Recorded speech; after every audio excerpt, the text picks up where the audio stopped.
Buenas tardes a todos. Vamos a tratar de ceñirnos los 15 minutos sobre una discusión clínica, práctica, que significa el seguimiento después del tratamiento de lesiones de alto grado. Vamos a revisar por qué se trata este tipo de lesiones, factores que determinan el riesgo recidiva, cómo podemos y debemos seguir controlando esta paciente y según la recomendación. Considerando, como lo dijeron en una presentación anterior, que estas pacientes con tratamiento tienen 2 a 3 veces más posibilidades de padecer cáncer cervicuterino en la historia de su vida. Ya sabemos, la conización es un procedimiento relativamente simple, frecuente, y se hace en el contexto de un cáncer que ya todos hemos presentado, pero que me apuro en decir que sigue siendo la cuarta causa de muerte de mujeres en el mundo, y es en Latinoamérica, perdón, y sigue siendo una cuarta causa de incidencia de cáncer femenino en el mundo. El LIP, no me voy a detener en los detalles técnicos, pero en sí la realización de esto reduce el riesgo de padecer un cáncer invasor hasta en un 95% a 5 años. Y yéndome en la misma problemática un poco con el tejo pasado, si me permiten el chilenismo, recientemente se demostró que el tratamiento con conización o traquelectomía simple era equivalente para tratar el cáncer cervicuterino hasta lesiones de 2 centímetros, como presentó el Fertis Trial el doctor David Sigla. La gracia de esto es que no hubo diferencia tampoco entre los tumores, estamos hablando de parte invasor como preliminar, entre 1 y 2, entre 0 y 1 y 1 y 2 centímetros. Por tanto, hoy tenemos un poco de más espacio para tratar pacientes. La sobrevida y la sobrevida libre de enfermedad, no hubo diferencias si tuvieron permeaciones linfovasculares o no. Y en el otro extremo de la problemática, a mi entender, está el importante padecimiento psicológico que presenta la paciente con estas condiciones. Y no me voy a detener, pero creo yo que eso es una de las cosas que se debe considerar cuando se va a seguir una paciente. Es común que la paciente tiene sentimientos de pena, rabia, culpa, o pacientes que llegan separados, por lo tanto, se invierte muchísimo tiempo en la consejería. En el espectro de la patología cervical, también relativamente rápido en este tema, la línea entre los cambios benignos y premalignos, podemos decir que está más o menos entre los NIE 1 y los NIE 2-3. Los NIE 1 tiene una alta promoción de mujeres afectadas, bajo riesgo de progresión y puede ocurrir una regresión espontánea. En general, la observación sin tratamiento es la elección para este tipo de lesión. En cambio, cuando tenemos una lesión de alto grado, existe un riesgo significativo de que tenga un cáncer invasivo y debe ser tratado. Es una enfermedad transformante, se pierde el control de la expresión genómica viral y se producen una diferenciación epitelial, clones de célula diferenciada, etc. Esta es la condición preneoplasia. Cuando hacemos el tratamiento, y solamente para un poco diferenciar en esta problemática en particular, hay factores que son del ambiente, digamos, o del terreno que quedó, y de la semilla, o para identificarlo como el virus papiloma. Este estudio que pretendió analizar los factores a largo plazo que influían en la recurrencia de las lesiones después de un tratamiento, unas lesiones de alto grado. Después de un tratamiento, reunió 435 mujeres de 3 estudios holandeses entre el año 88 y el 2004, que fueron seguidas con PAP y virus papiloma al menos por 5 años. 2 tercios de la cohorte tenía al menos 15 años de seguimiento y en este grupo en total tenían 17% de recurrencia, que fue uno de los grupos más altos. Y ellos mostraron que el riesgo a 10 años de padecer una recidiva de una lesión de alto grado fue casi el doble o 1 vez y media más para las lesiones sin 2 versus sin 3. Fue casi del doble también o más del doble para las pacientes fumadoras de más de 20 cigarrillos al día, las que usaron anticonceptivos orales y las que tuvieron más de un parto. De las pacientes HPV positivas que recidivaron, el riesgo era mayor para aquellas que persistieron su HPV original previo al tratamiento. El multifacético Giorgio Bogani, uno de los grandes médicos que está haciendo muchos estudios en Italia, hizo un estudio que vamos a ver que tienen varios resultados con 2.966 pacientes en toda Italia, entre el 2010 y 2014, con un 6% de recurrencia. Ya vimos que hay valores que pueden ir variables según la población. Ellos mostraron que la edad, nuevamente, ser una NIE2 versus NIE3, un papiloma de alto riesgo, márgenes endocervicales, más no los extracervicales, un HPV persistente y la vacunación son factores que se asociaron significativa e independientemente a la posibilidad de una recidiva. Él buscó construir un nomograma, un poco para calcular preoperatoriamente, una herramienta también para pacientes, saber cuánto es el riesgo, pero él mismo reconoce, al menos por la evaluación del nomograma y con esta relación que les dije sobre la vacuna, que la crítica de este grupo no permite, no tiene la fuerza para eso. Dentro de estas 2.960 pacientes también agruparon, hicieron un propensity score match para saber cuál era la tasa de recidiva según técnica de la conización. Así, la lipconización tuvo el doble de incidencia de recidiva versus la láser conización.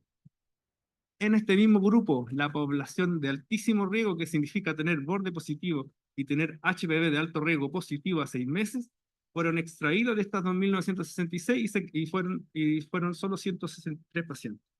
En el análisis multivariado de estas pacientes, se demostró que la presencia de un SIM2 versus un SIM3 y los márgenes endocervicales se asociaron a un grado considerable de riesgo de recidiva. Por tanto, en general, los factores que aumentan el riesgo de recurrencia es una lesión grande que sea más de 2/3 de la superficie, que va a depender, por supuesto, del tipo, la extensión, el lugar y del médico que le hizo el procedimiento. Si acaso tiene afectación endocervical, el estado de los márgenes positivos, la positividad continua del virus papiloma y los factores de la paciente. Ya también lo revisamos en estas sesiones, son muchos. Y me permití agregar una nueva diapositiva en el sentido de que en estos últimos factores hay muchísimas cosas de la vida personal de la paciente que deben ser necesarios evaluar cuando hacemos este seguimiento, como la expectativa de vida, las nuevas parejas, los factores de salud, uso anticonceptivo, inmunosupresión, estrés laboral, futuro embarazo y, como les decía antes, la tensión emocional particular que le provoca este evento. ¿Cómo lo vamos a hacer? ¿Cómo vamos a controlar a esta paciente que ya recibió un tratamiento? Y lo vamos a hacer con las 3 herramientas que principalmente tenemos hasta ahora, que es la citología, la genotipificación y la colposcopía. La citología, ya hemos lo dicho mucho, y eso es positivo para el concepto, tiene una sensibilidad muy variable y dependiente del laboratorio. Hay grandes laboratorios y casuísticas nacionales que tienen una sensibilidad que no alcanzan al 50% y sabemos eso que es muy malo. Tiene una especificidad, digámoslo, suficiente, pero el test de HPV por sí, por definición, tiene mucho mejor sensibilidad. Cuando se han comparado citología, virus papiloma y el COTEST, se demostró que la sensibilidad es superior para el COTEST que para las dos pruebas por separado, y con una especificidad equiparable. La posibilidad de una persistencia de por virus papiloma es muy variable, dependiendo de la casuística, pero en general debería ser en torno al 10% a los 2 años. Esta persistencia post tratamiento es mucho mayor, es más probable que ocurra para un HPV 16 o 18 o 31, como lo vamos a ver más adelante. En esta casuística que les mencionaba, holandesa, el riesgo de padecer un NIE2, se ve claramente en las curvas, es muy distinto si al menos uno de los COTES a los 6 meses o a los 24 meses era con un valor alterado. O sea, uno de los COTES estaba positivo. Por tanto, se extrapoló y se enunció esta cifra que si el PAP y el HPV son negativos a 6 meses y 24, el riesgo de un HSIL es en torno al 1%, que es similar a las 3 citologías de control negativas que nos podían dar un riesgo del 3%. Lo interesante también de estas pacientes que siguieron persistiendo, eran en torno a 24 meses, un 8% en este grupo. Bueno, lo importante es que El 93% estaba positivo previo al tratamiento y bajó a un 8% por tratamiento, lo que nos habla un poco del efecto terapéutico del cono. Cómo solo esto nos permite tratar a las pacientes, y el 64% era HPV. De lo relevante que de las pacientes que estaban persistentes a 24 meses, el 80% de estas era HPV-16. Y el 90% de esta HPV-16 que permaneció por 2 años tuvo una recidiva de una lesión de alto grado, uno fue un cáncer invasor. Por tanto, mensaje 1, el HPV post-tratamiento es el más certero predictor de la efectividad del tratamiento. Y el COTEST, con un valor predictivo negativo del 99%, nos entrega una herramienta de, entre comillas, necesaria, porque necesito saber en este setting más seleccionado paciente si voy a tener un riesgo de que ocurra de nuevo, y probablemente nos otorga menos visitas uh, al médico por esta razón. ¿Esto es menos estrés psicológico? Lo dejo la idea. Los resultados citológicos anormales pueden ser un indicador más útil eventualmente que una colposcopía normal. Pero ¿por qué creo yo que deberíamos continuar haciendo colposcopía, al menos mi visión? La citología y la colposcopía pueden evitar más falsos negativos o falsos positivos que pueden ingresar a la consulta. Hasta un 15% de los HSIL son HPV negativos. Y es porque además está en el contexto de una atención a una paciente que ha sufrido, ya ha tenido una lesión relativa a la infección por virus papiloma. ¿Cuánto tiempo? Si se fijan, en este gráfico también de esta cohorte holandesa, se puede ver que luego de 144 meses, o sea, también algo como 13 años, nuevamente existe una nueva alza de riesgo de posibilidad de padecer NIE2 y NIE3 en este grupo. Y el doctor Pareja se adelantó con este estudio muy interesante chino, que también lo considero así, porque demostró en esta data que entre el 2010 y 2017, con una original base de datos de casi 600.000 pacientes, 9 hospitales en China, utilizando una casuística, una metodología que es el CERVISTA, de patente americana, y una patente, el GenoRay, que es una patente china. Y las compara de manera independiente para ver si son concordantes la información, y además es porque creo que limpia la típica crítica que se le puede hacer a los estudios chinos. Aquí se demostró que la edad aumenta el riesgo de persistencia del virus papiloma después de 400 días de infección. Y si podemos ver, nos alcanza a ver bien en esa gráfica, en una línea de los mayores de 60 años. Después de 400 días, las mujeres mayores de 60 años les cuesta mucho más eliminar el virus papiloma, sobre todo si es de alto riesgo, como vamos a ver en la siguiente gráfica. Las datas son concordantes en las del C3 y G14. Y cuando es por virus papiloma, también esta data demostró que fue mucho más difícil erradicar los virus papilomas 16, 31, 35 de alto riesgo versus el resto. Ellos identificaron, con una estadística importante en número, los factores de riesgo de persistencia son la edad mayor, el tipo de HPV, la coinfección y la reinfección, que fue presentado anteriormente muy bien. Dentro de los datos también epidemiológicos, encontraron que la coinfección de 2 virus papilomas se clarifica más rápidamente que la infección por un solo virus, y otorgó el dato importante epidemiológico que quizá el más importante, que la reinfección por el mismo virus papiloma de alto riesgo después del tratamiento es más difícil de aclarar.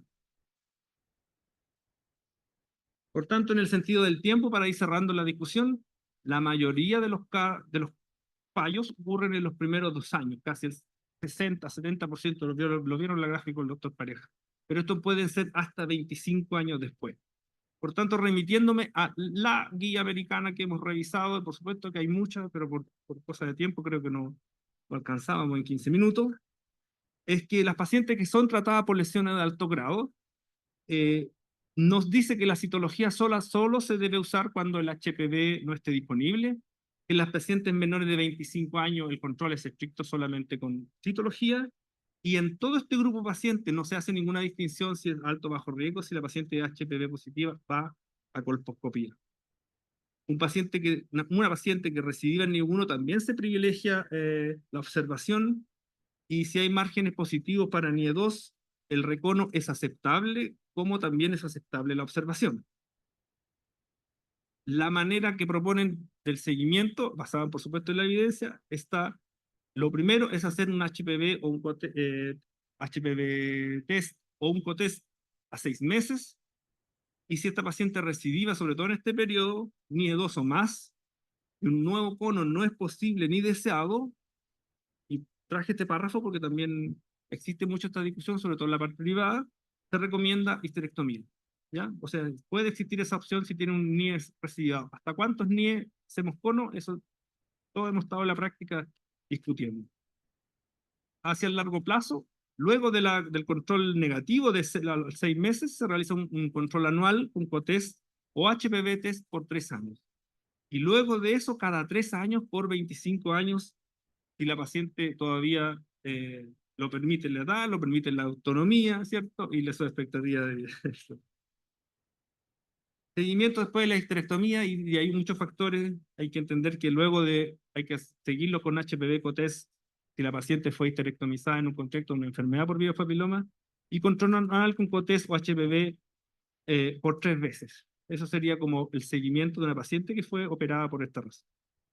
A modo de síntesis de lo que hemos conversado, el seguimiento debe comenzar a los 6 meses después del tratamiento y no debe ser más tarde de los 8 meses.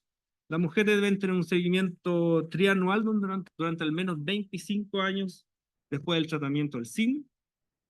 HPV test con o sin citología tienen la mayor sensibilidad para una recidiva. La sensibilidad aquí es muy importante en este setting de paciente. El HPV de alto riesgo va en toda colposcopía, y por supuesto, y lo más importante, es necesario adaptar a la paciente las modalidades de seguimiento que estén más cerca de su necesidad. Eso en síntesis. Creo yo que no podemos solamente mirar la guía, tenemos que ver nuestra realidad local, nuestra realidad regional, para tomar las mejores decisiones. Creo que no es solo limitar. Gracias por la oportunidad y el privilegio.